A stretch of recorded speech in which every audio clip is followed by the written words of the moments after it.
by the Ravenels, prominent rice growers. Been the same color for over 100 years. If you look over the wall of the house, the big building at the back of the lot, that's called the dependency. And how that worked, slaves lived on top. Down at the bottom, you'd often have the kitchens away from the houses.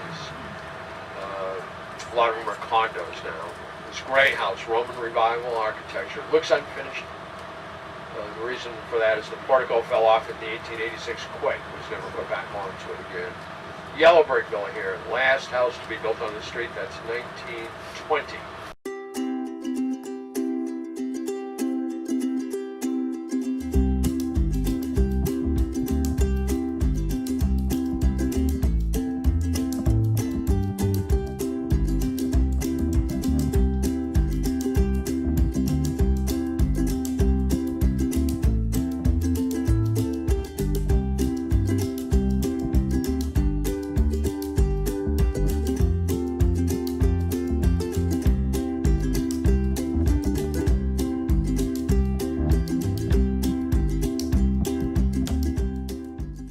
And that's where Fort Sumter comes into play.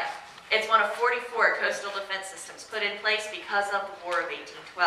It was put in this spot because it's between Fort Moultrie on Sullivan's Island and Fort Johnson back on James Island. The idea was that these three forts could provide crossfire for each other. And this was a good idea in theory, but there was one small problem. You need land to build a fort. Can anybody guess what was here in about 1820? Yeah, the closest land was the sandbar that's 10 feet underwater at low tide, which means when construction of the fort began in 1829, 70,000 tons of rock and granite were imported from New England to build the island. This is a man-made island that was made specifically for the fort. The island took about 11 years to build.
If you've enjoyed this video, please remember to like and subscribe for future videos.